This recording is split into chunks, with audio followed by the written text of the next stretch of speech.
Afternoon, everyone. Can you hear me? Does that need to go up a bit? Yeah. Can you hear me now? Okay.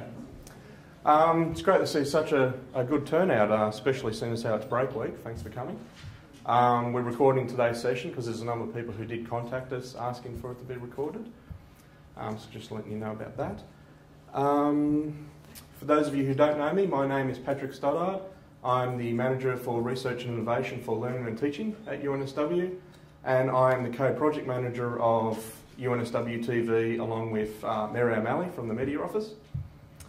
And what we thought we'd do today is, this is a video that Mary's department's put together. It's been shown to a few departments now, a few set of executives, heads of school, and a few committees we've been to.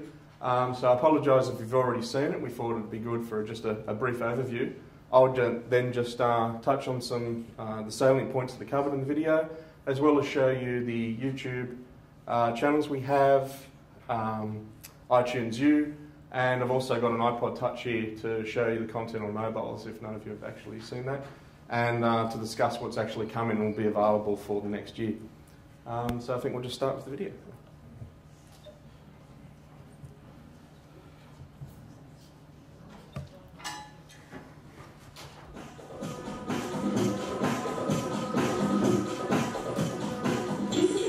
To the UNSW TV project, the university's holistic solution for handling digital media. It offers 3 publishing strands: YouTube, iTunes U, and our own branded online channel, UNSW TV. So what are the relative strengths of these strands? YouTube is the most popular video website in the world. YouTube, along with Facebook and MySpace, is one of the leading Web 2 social networking communities. Students love it. It's an excellent way to promote your research, as Professor John Foster found when seeking investors for his new Stoddart product. He'd spent 4 years trying to commercialise it. I then liaised with the media office.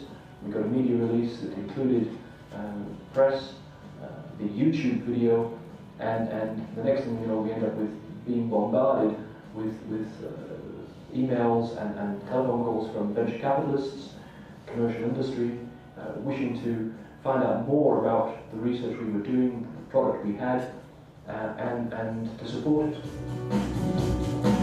Lecturers such as Richard Buckland have also found it a great way to reach prospective students and highlight the value of teaching intensive academics. What we're trying to do is record the lecture, video-wise, in such a way that the students who can't come, and we've got particular students we're interested in, high school students, in such a way that those students can get a DVD of the lecture after the lecture and feel that they were still part of the experience. So that we want them to feel included.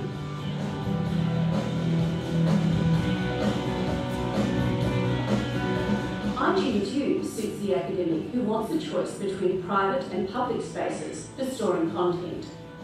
You can upload a range of digital media types, such as video, audio, and PDFs. Once people subscribe, the material will automatically appear. It can then be downloaded to an iPod or laptop. Content is pushed to you, unlike YouTube, where you have to seek it out.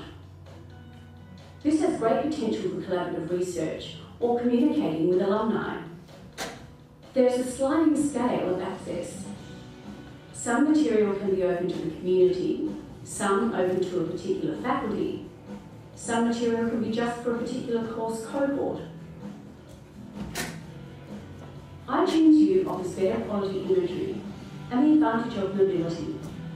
So if your course content involves intricate detail, this is definitely the option for you. You may wonder why we need our own branded channel as well. YouTube brings up related links that are not necessarily desirable. We can control UNSW TV and offer contextual links that will drive traffic back to your website. Most importantly, it's a means of dealing with restricted material, content that would have legal implications if shown outside the course. Library Special Reserve material is one good example.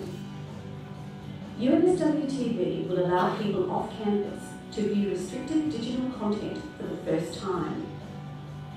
Unlike iTunes, the material can be streamed, not downloaded. This adds to the level of security. UNSW TV will have robust digital rights management so that we can honour our obligations to Copyright Australia.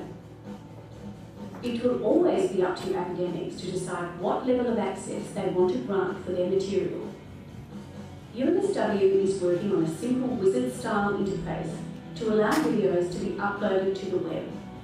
The UNSW TV project places us firmly in the new media realm.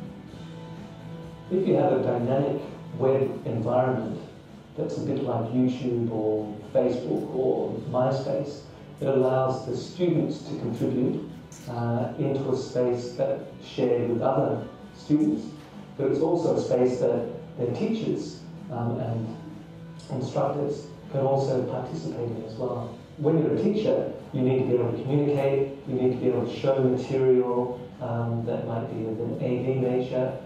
You want students to be engaged in a dialogue, you want them to respond to you in a way that they're comfortable and that's productive.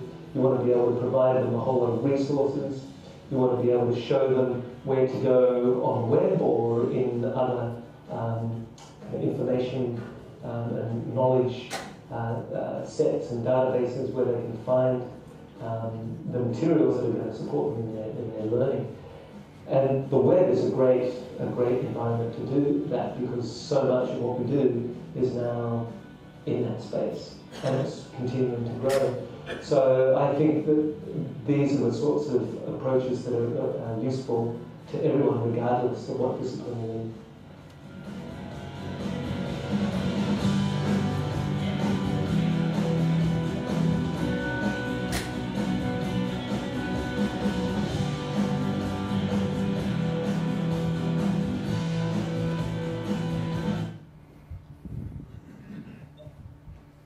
Right, that's it. Thanks for coming. You can all go.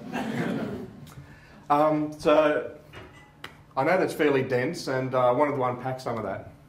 So we'll just go through it. So first off, we have the YouTube channels, we have the iTunes U, and we'll have our internal channels. And these are only mock-ups, by the way, for the internal channels that's being developed right now. But just to give you a sense of what functionality will be in there. So if we just cover them first, UNSW and YouTube, we have 3 channels. We have the main channel, we have the community channel, and we have an e-learning channel. And I'll just jump to that. And so how many people knew that we actually had YouTube channels for the university? Fantastic. So one of the things of what that actually means, well, one of the most important things is there is no advertising around our content published for our channels in YouTube. That's part of our partnership deal with Google. The other thing is it can be played back in HD, or what YouTube calls high definition, which is somewhat reasonable. More importantly though, we don't have a 10-minute limit, which is normal to YouTube accounts. So there is no 10-minute limit.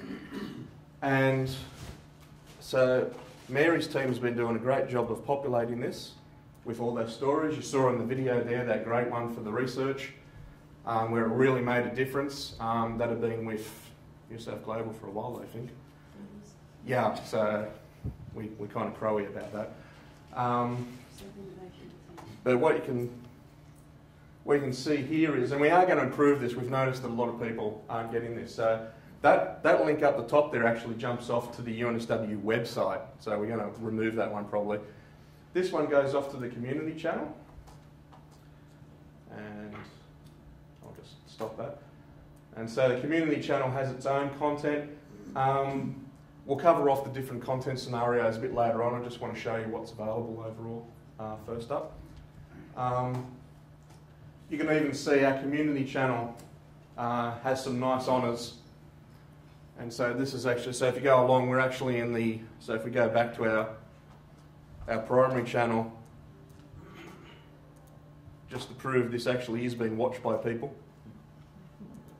You can see there, we're number 93 at the moment, most subscribed partners in Australia.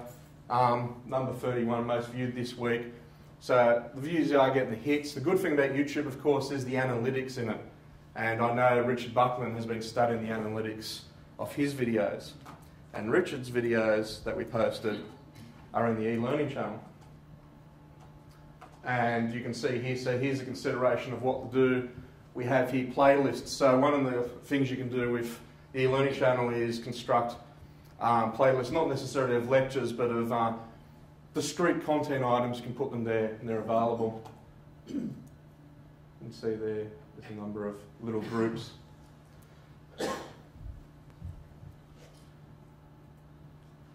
So that's YouTube briefly. iTunes, what do we have? We have one site, but we have two modes. There's public and a private mode to our iTunes U site, and this will be available in the new year. The private mode login will be via UniPass. So on the public site, this is called a featured site from Apple. This is the same kind of site structure that Stanford and Duke have.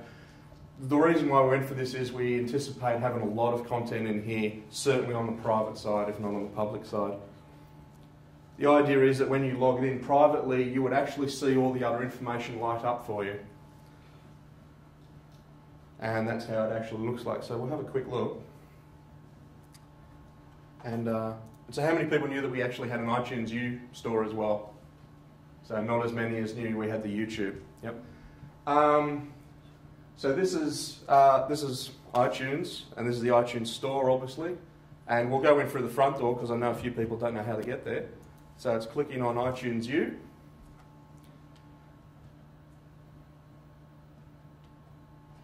I didn't pray to the demo gods, so I hope this works. And through the universities and colleges. You can see there's quite a number there, and we're down the bottom, UNSW. And there's our site. And so this is the public site, so that's just me as public going there, and this is the public content available. One of the nice things, of course, is it's also PDFs are downloadable. And what I think we'll do is we'll jump on the desktop video podcast that's from Learning and Teaching. And so this is, Tom's produced a number of little videos here, and he's got some fan mail from other universities regarding these. And what I'll do is I'll say, get a movie. And you'll see here the download, and this is one of the things we wanted to differentiate with iTunes. This is really good if you have to consider international students, rural students, students that don't have, you know, the latest broadband. The download manager in iTunes is pretty good. It'll take as long as it takes to get there. It'll reconnect if it needs to. And it means that your non-metro students are getting the same content as your metro students. So whereas, of course, YouTube, it's going to take a lot longer. They'll only get the lower version. They won't get the high def. And you'll see what happens now that we've downloaded that. Because we downloaded that individually, it went into this playlist over here. If we'd subscribed to it, it would have gone into our podcasts. But you'll see that anything downloaded from UNSW goes into a little UNSW playlist. There's the video. I'll have a look there. And there's Tom doing just a little bit of screen capture. And the video is actually on how to upload currently into YouTube. So that's actually available. For the Mac users amongst you, that's actually using the ScreenFlow application, which we highly recommend. It's fantastic for making this kind of material if you need to. So, but you saw how easy that was. And what's it look like on a personal device? Of course, because we're using iTunes, part of it is what's it actually look like on one of these things. So this is actually a touch, not a phone. But we'll have a look at the videos. So it's a little hard to make out. I can't zoom in a bit more. But you'll see there you can see up the top there, and down here are the icons. And these are the icons we're going to have produced via the system as well. So UNSW branded actually in the device. We'll have the faculty colours will automatically be assigned. So if we have a look at one of Richard's. So yeah, how long is that list? 0. Computer science lab So this is actually one of Richard's videos. You can see there's a bit of picture-in-picture. Now, Richard was doing this specially. How Richard was doing this was he convinced his head of school to actually buy them a computer and a couple of cameras. And what he had was a couple of tutors that he had to be in the class anyway. Were actually at the back. One was shooting Richard. You can see he was getting really tired. Richard's psyched, the student was getting tired. And you see there that nice little cut. That was one of the other students that had it locked off on the blackboard, on the whiteboards. And they're just doing a live cut in the classroom, and at the end of the classroom they're doing a straight upload.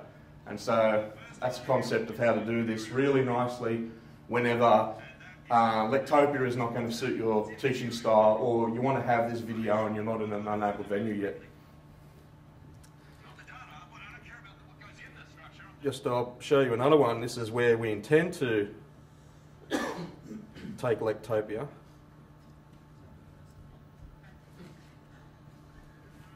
Is that. So the idea is to do screen capture of whatever is over on projector 1, take 75% of the screen, and whether or not we have a locked off camera or not, we'll have some. The Children's Hospital will be the first with a camera, and they've got one up there.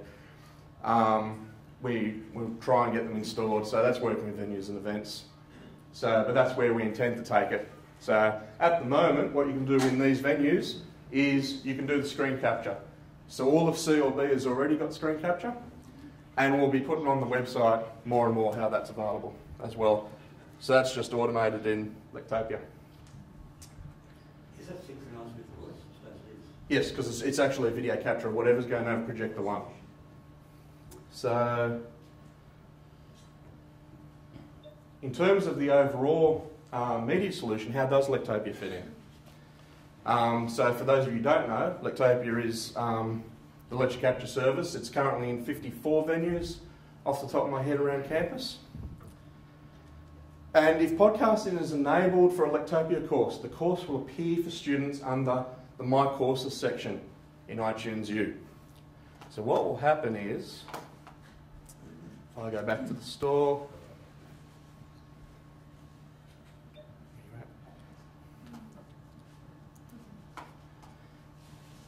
come on, right. So you can see here we have these topic sections here. If you actually log in, another one lights up, which is called My Courses. And we're going to have it so that when you log in as a student based on your NSS enrolments, if you're podcasting Lectopia, it will appear in that one area for the students. So the students will be able to just log in once, go, right, subscribe, subscribe, subscribe, and they're done. And of course, that'll be in the private mode.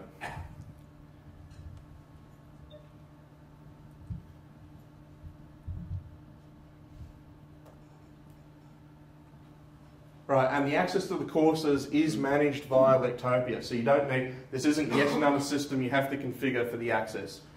So the DIY tool is available, or you can contact Service Desk. This automatically comes through from the timetable feed as well. So for all those multi-course cohort courses, that's coming through. So like Australian 1001 might be Jewish Studies 2002 and History 1001. So based on, if the students are enrolled, they'll get in. It's managed by that system. And you'll be able to see it in iTunes U as well. So, the internal channels, as you saw, the reason for having internal channels is many and varied. We can't control what happens around YouTube. It might not be appropriate to be in iTunes.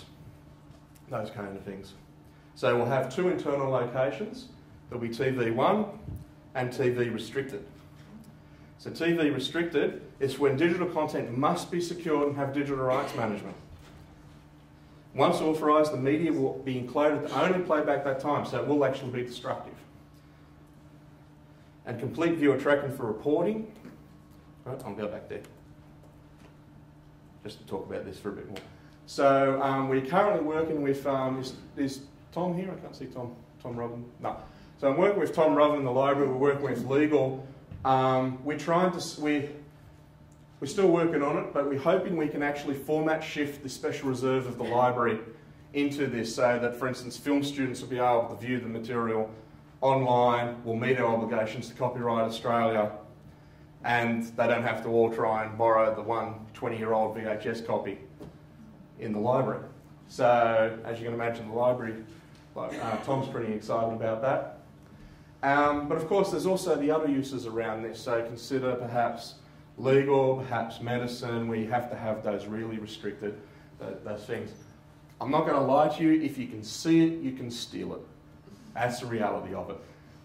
But this is us going as far as we can to try and protect the content. If they set up a video camera, or if they rip the screen, they're going to have it. But if they've done that, the student has then breached the regulations and the university has tried to maintain them. But that's the reality of it. TV1. TV1's foreign content should be highly branded. You need to have complete control over the context. As you saw, you don't exactly want beach party turning up, or if you're promoting the faculty or you're promoting your course, you don't really want to have, say, a couple of student responses that aren't all that positive coming up in the related videos, that kind of thing. It's also for when content should be a larger size or really good quality and available straight away, and when you need it to be streaming, not a download. So iTunes can give you really good quality, but it's download. This will give you really good quality, but it's streaming. For the boffins in the room, this will actually also not just be coming from the university network, but from the Akamai content network. There's a network the big boys use. Basically, anywhere from if you clicked on a video, it's about, I think it's supposed to be 8 hops. There is an Akamai server 8 hops from you anywhere in the world. So if they're clicking in China, it's going to come from Chinese servers, not try and route all the way back here, that kind of thing. So again, quality, immediacy. So that's why we're doing that one. So one of the things, of course, that we need to do, because everyone's used to it, is allow embeddable video. And of course, you can embed your YouTube video. You'll also be able to embed the internal TV1 and TV restricted video playbacks. We'll have some sort of button in there. At the moment, I've just called this one Dig Deeper. And what you'll do when you press that is it'll actually take you in. It'll then give you, as we were saying, the full screen. We are looking at trying to go for a 1/2 to 2/3 screen size as the default video playback in TV1 and TV restricted. You'll see there you'll have a lot of content, context, links, related media can be with the video. And that'll actually be in situation in the catalogue. And the catalogue is the heart of the UNSW TV project. All media uploaded to any UNSW online presence will be listed in the catalogue. You'll be able to genre browse and search, along with further information and links with the content. You'll be able to create collections of media and collect those and have collection level links and information. So of course you could have the collections then become, for instance, podcasts in iTunes U, but you might just want to have a collection and a web presence there. So collect all them. So think of it in terms of course material. You can upload all your course material, no matter where it was actually published, whether it was in iTunes, YouTube, or it was even restricted. You could create one collection page for your course with all that material there, and just have that one URL in your Blackboard course or on your website, that kind of thing. And you will be able to search restricted, but only able to view it if credentialed. And you'll be able to actually define videos as credentialed based on NSS cohorts, and you'll also be able to add teaching assistants, because we know that's something that we quite often stumble over in the e-learning system. So you'll be able to actually list TAs and other people who should have access to that system beyond the NSS class cohorts. So where should content go? Firstly, yes, it can be published to multiple locations. Based on and this of course is based on copyright. If you, so what it'll be in the system is you'll upload your material, and you'll be able to then have, basically we're going to have a little wizard that gives you a nice little copyright interview. We're trying to streamline it as much as possible. And so if you're copying something under the Act, it won't let you publish it publicly, obviously, because we're not allowed to. You can declare that the copyright is yours as well, or you can, there and there in the system, actually create a Creative Commons license, and it will be assigned to the material. So I just put all of these up and we'll just talk to them.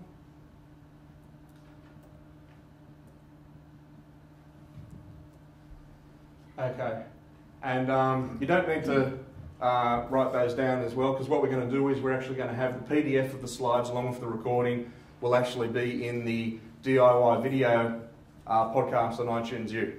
So eating our own dog food, as it were. It'll be available like that. So yeah, just some suggestions. So as I said, teaching content needs to be only for your students for copyright privacy reasons. It can go into restricted.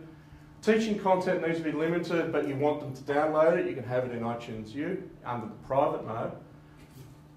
Media or PR stuff, of course, go nuts. You want to get that absolutely out there everywhere. Helpful content for staff and students, either the public or the private for iTunes U, the YouTube or TV1. So that might be sort of like obviously at a course level, but also at a school or a faculty level. Helpful stuff. For instance, you might want to have OH&S material available for a whole school or a whole faculty. So any of that material that's in the new, what are they called? The quick start weeks or whatever they are. So material that you show in there you might want to make available and select yes. Allow everyone in the Faculty of Science to see how they behave in a chemistry lab or something like that. Material that needs to be really good in either of the iTunes U or the TV1. iTunes U can have true high definition content for those who need it. So thinking maybe geosciences or medicine. If you want students to publish media publicly and allow for discussions, YouTube or UNSW TV1. And student groups, sports or community content will be in YouTube or iTunes U.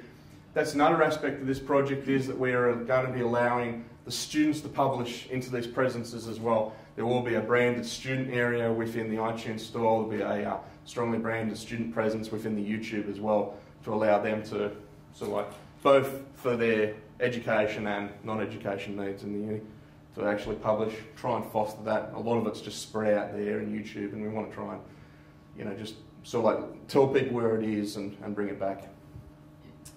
So how do I make content? Right. For general media, contact Mary's team in the Media and Communications office. And that includes for if you've got a research announcement, so not just base level faculty marketing or course promotion, but your research announcement, you want to get it out there, those kind of stories, contact Mary. They can put those together for you and discuss your needs. For educational material, Mark's at the back, Tom down here, from Learning and Teaching. Mark, do you just want to have a quick word on any of this?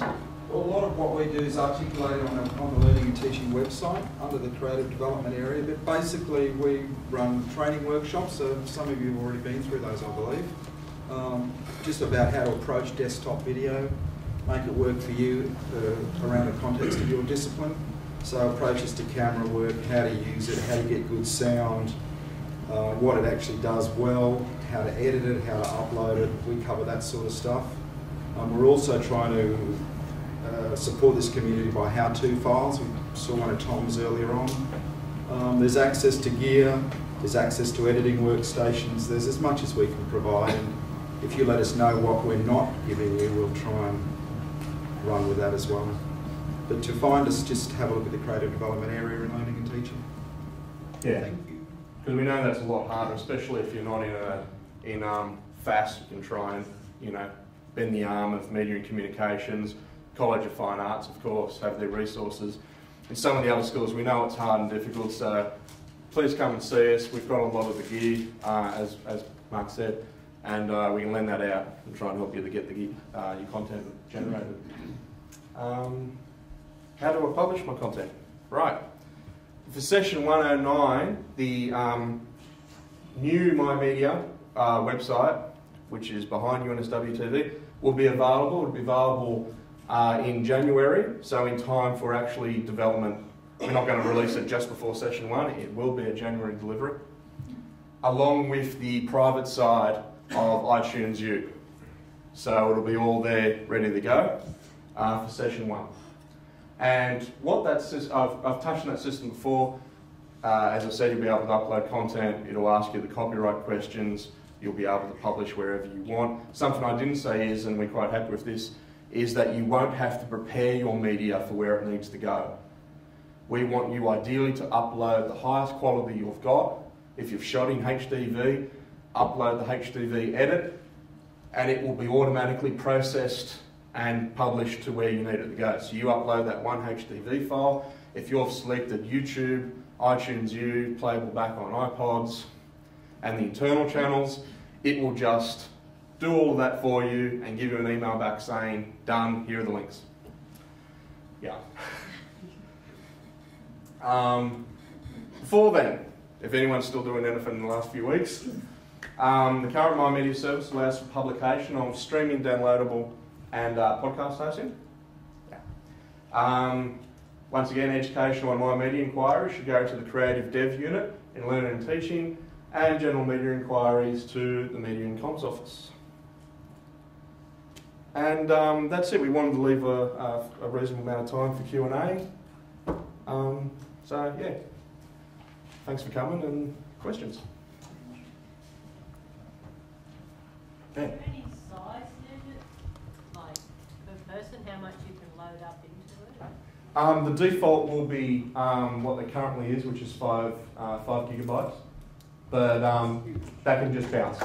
So we already have a number of people who have got 10 gigabytes. We've got a couple of people who've got 20 gigabyte accounts. We're capping it originally at 5 gigabytes just so we can control it a bit. If you've got a valid reason for more, so especially if you're, say, an instructional designer supporting a number of academics, you know, we can bounce that up for you. There's different ways to do that. So the agency concept has been moved from the current My Media into the new one. So in that case, an instructional designer can actually publish on behalf of multiple academics. The content is still in the individual academic's account, but the instructional designer can control all the media for them. I know that's important in some faculties. Yep. In terms of web browsers, now pertaining to WebCT, if I were to use, like, for example, Google Chrome, it won't allow me to basically work the Java. Secondly, Fox 3 version, that won't allow me either. Is there any way you can actually have any sort of communication with WebCT designers to allow us to get access so that we can use these browsers, updated browsers? Firefox 3 has got a couple of issues, I think. I'm looking at Andrew hanging his head up there at the back. It's not Andrew's job anymore, so I won't call on him. Chrome, of course, Chrome's just broken every which way. It is a beta browser. It's an exciting browser, but it's a beta browser. We are moving to Blackboard 9 next year, halfway through. That'll be on a Faculty of Excellence model, so it'll be invited courses moved across for session 2 go live and available for people to move across. There'll be a project manager appointed fairly soon. Where's Greg? I saw him up front. Yep. 20th of October. There you go. So that's what's happening on that side. We know WebCT's old. Yes. We're moving.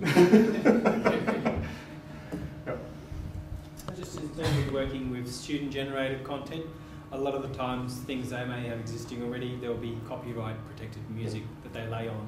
Is there some way we can just wash our hands clean of that? Yeah, no, absolutely. This is some discussions I had with Google over their summer. We're going to allow you to create smart playlists in the YouTube channel, so the community or the learning channels. Where basically you create a playlist and put in, any videos in YouTube which have these tags display here. And then have the students publish their content via their own YouTube accounts. So it'll aggregate all that content for you, but the copyright issues and all the rest of it are still with the students. And that was actually Google's recommended way of doing this. So instead of creating groups, they said, do it this way, you're in the clear. That way you can't get breached for copyright because you've just got a playlist that's picking up these videos. So that's how we sort of get in around that one with a bit of grey. mentioned that UNSW TV catalog will be searchable and all the media uploaded will be in there. Mm-hmm. The current My Media stuff will also be migrated? Yep. Yeah. And we'll be working with the account holders. Part of it is to migrate everything in My Media now over there. If you've got high quality content, we'll have to work that one out. We haven't got to that step yet. We're waiting for the application. In December, we get the final beta, and then we'll start working out how we actually might do that migration over January and February.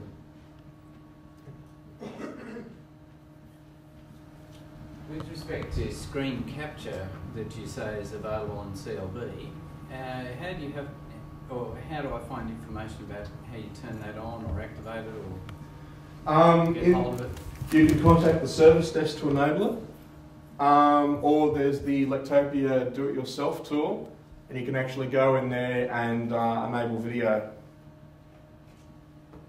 So, but if that tool's, I think we've got a couple of bugs in the tool at the moment around this, so if the tool doesn't work, just please contact service desk and they'll switch it on for you.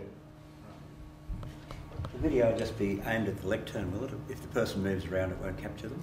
We haven't got that capacity yet, so at the moment all we've got is been able to do screen capture. Okay, so not even lectern. Yeah, so we don't even have locked off cameras yet. No. So that was showing you where we want to go in the next year, maybe year and a half. Just on screen capture, do you have, you said you had some software for Apple. Do you have a recommended one for, dare I say it, the other system? Yeah, no. I should probably spell that as well. Even though we capture on Macintosh, we do really endeavour to make sure we've got answers for both platforms. So for the video training as well, the guys can actually teach you on PC or Mac. Just on that, whilst I think of it, we've actually just just had the new SOE machine from ITS. So the standard desktop that's going to roll out across the uni, and with a $30 add-on Firewire card and a copy of Premiere, which I think was only $60, $70 from ITS as well, you'll be able to actually edit HDV video on the standard desktop. So I think that's a great thing. So for about $100 all up, you can just edit video on the standard desktop. So I think that's great. I wanted to mention that. As to screen capture, it really does get down to what you're doing. Unfortunately, the ones that we know a couple on the PC, but they each have foibles. So I think that's the best way to say it, and depending on what you want to do, we can recommend one over the other based on the use case. So drop us a line on that one, and we can get back to you on that one.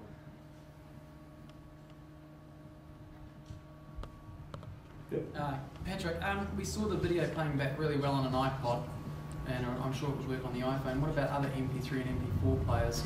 Has it been tested? Is it a standard format? I presume it's 264 or something? Standard 264 video. All the audios are MP3 as well, not AAC. You mentioned something about theatres having their own cameras, and we can have a secondary camera to actually record, like the example you showed us. Yeah, that's what I said. We don't have that one yet. That was a bit of blue sky, and to let you know that's what we want to try and do. Yeah. Will it record stuff using the projector? There's a video projector you can use in CLB7, so you can put something under that, and that goes on the screen. Will it record everything on the screen? We're trying to work with Mark Carpenter on that one. I don't know if Mark's in the room. No, he's not. We are trying to aim to that. So at the moment it's capturing the computer and the laptops, but not everywhere is yet capturing the DVDs, and that's due to how things are actually wired within these things. So part of the job, on the job list is, okay, whenever we can, so whenever we get a bit of a downtime between sessions, redo a bit of the wiring so that everything that goes over can actually then be captured. So that's definitely on, that's on the to-do list.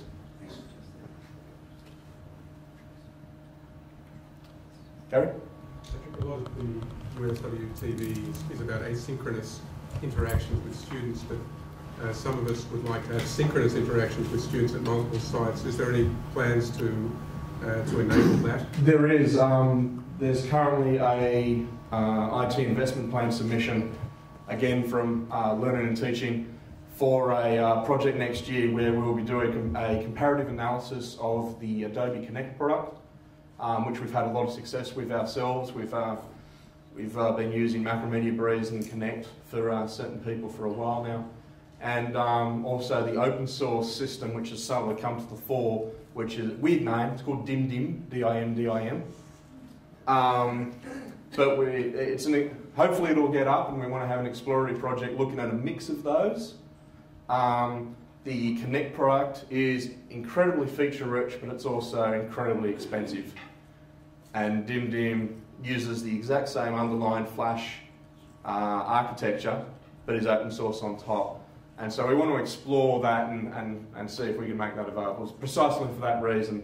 And you're not alone with that demand.